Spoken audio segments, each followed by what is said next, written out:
So here's the thing. I wanted to ask you,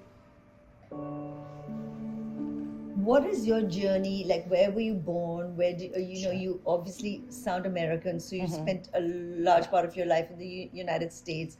What is it in your childhood that shaped you into becoming who you are today?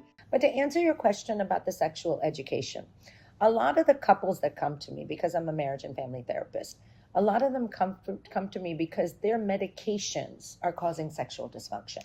Uh-huh. And so I became that type of certified coach where I started working with the sexual dysfunction. So I offer sexual wellness, sexual health, sexual education to individuals that are suffering from any form of medicinal induced issues.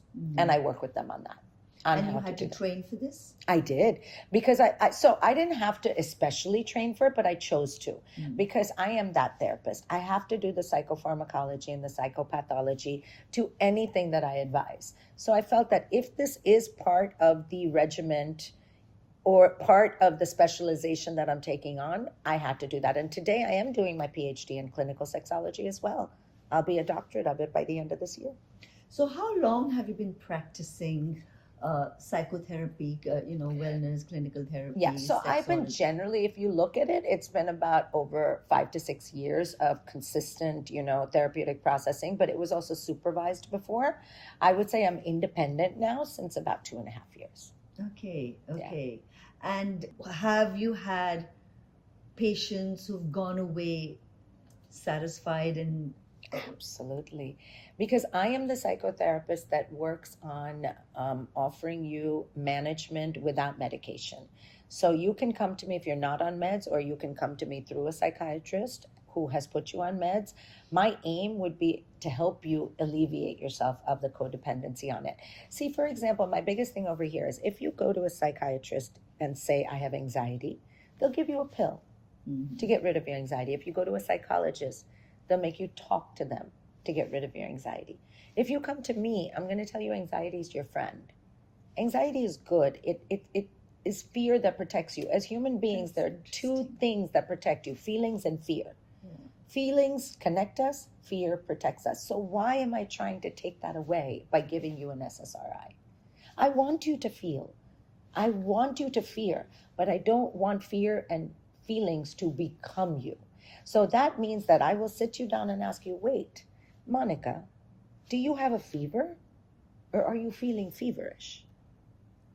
They're very different.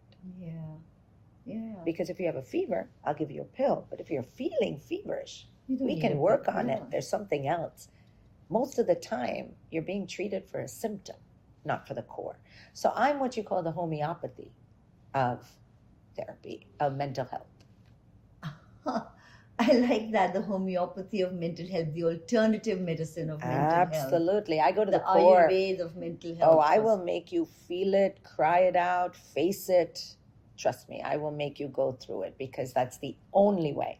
That book became a book because clients would cry and talk to me, and I would say, wait, this is my story. That's called The Self of the Therapist, where I'll bring in something that I went through. And then they all started asking me, Shai, your stories and what you went through heals us more. Why don't you publish? And I would laugh, because I remember I wrote this 261-page journal way before I became a therapist, thinking that if I want to be a good therapist, I need to let it all out on paper. And then eventually that journal just became a book. And I also love that you said anxiety is your friend. Because absolutely. People talk about anxiety as if it's this big, elephant in the room. No, and, it's one of the best things that can ever happen to you. So tell me, you've shared with us already, the trauma that you suffered at 15. But in this book of yours, you talk about many incidents that help people. Is there something else in your life that, you'd like to share that could also be a learning for people? Absolutely. I even talk openly about my eating disorder. I had an eating disorder for a very long time. I was bulimic. And I, in fact, don't say that I threw up. I say I threw up, in parentheses, my life away to a certain degree.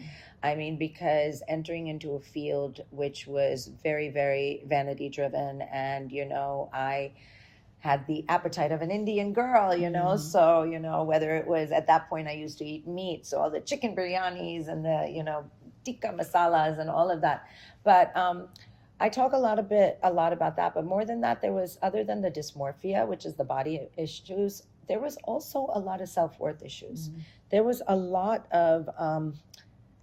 of pain associated to not being able to recognize that the validation that I was seeking was so important that I felt unloved, I felt unworthy, I felt everything you could feel. And that's probably why I jumped from relationship to relationship, because if I did not have someone making me feel wanted, then to me, I was unwanted and I was not worth it. Not good enough. Yeah.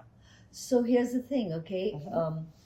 Two things come to mind when you talked about this. Number one is, how did your EQ help you get over bulimia? Mhm. And number two is, you talked about the fact that thanks to your EQ, you dealt with the rape Mhm. at 15, but you also realized the kind of man you don't want Mhm. at that situation. Here you are, jumping from relationship to relationship. It could also be that, you know, you felt unworthy and unloved because of the rape. That could also be a remnant of that. Now you're happy in a stable relationship with a man who loves you and who you love. So how did your natural progression go towards also finding the right soulmate? Okay. So first and foremost, I don't think I found the right soulmate. Uh-huh. I don't think that I'm madly in love or he's madly in love with me. I think that the whole roller coaster of love in itself was what I was trying to achieve and I never received. I know that my husband values me. I know that he takes care of me. I know he provides for me. But I don't necessarily know if he's madly in love with me. I think that the journey that my EQ put me on, and yes, probably a lot of the unworthiness came from the sexual assault, but I will not allow that man to have that much importance either, that he could strip me of something like that. I think what came out of the sexual assault was probably more than just the unworthiness, was actually the fact that, okay, wait a minute. I think I'm not loved. I think I'm just lusted. That is what came. I became an object more than I was a woman. I became the hot one. I didn't become the pretty one. I became the wanted one, not the loved one. I became the desired one, but never really the other one. So technically in my mind, I was the one that you keep as the mistress. I was not the one you make the wife. You could have been a trophy wife, but Absolutely, but I'm just saying that's what was playing. Now, what the EQ did to that was it helped me recognize, wait a minute, that's not who I am. I am marriage material. core of you is different. Yes, I am. So what happens is sometimes your mind will believe you, your mind will tell you you are that woman, but your belief will stop you from believing it. I was allowed, because the brain believes bad things faster. That's science. So then I started to recognize, wait a minute, through the journey, I don't need you to love me. I love myself. I don't need you to respect me, because respect is earned, not demanded. I don't need you to value me, because I have my own value. I need you to make me feel emotionally safe. If you can do that, now don't mix up emotional connection with emotional safety. Yeah. They're very different. Emotional connection is what you have with your best friend. Emotional safety, emotional availability is what you have with a partner that you can see. My husband is not emotionally available per se, but definitely he keeps me safe enough. Just like any episode I go through, I know he's there no matter where he is. So, like I said, it's not about finding love. It's not about finding your soulmate. It is about finding that one individual that says, we hear about these love languages, affirmations, services, acts. It's all bullshit. There are two love languages. I get you, and I got you. Oh, wow. And that is it. He gets me. And he's got you. He's got me. Now, also keep in mind with the I get you. I love my husband. He loves me. We may not like each other all the time. And that's the thing. You have to come to terms with knowing. You may not like your partner. You will love them, but you may not like them. You will love your children, but you may not like them. Those are moments you won't like what they're doing. Don't define love that deeply. That takes time. If you even reach there. If you even reach there. The love that you have has to be with the self. So this is something that's so difficult for people to do, because the easiest person to beat up is yourself. Absolutely. Spot on about that. And so trying to love yourself is the biggest test of your life. And what tricks do you think people can use to try and get in touch with their true self and love themselves? The first thing I think is to understand that you tend to talk to other people in a very compassionate, forgiving, empathetic way. Try and apply that to yourself, because we don't do that. And the second thing is to recognize that confidence is not linear, it's fleeting.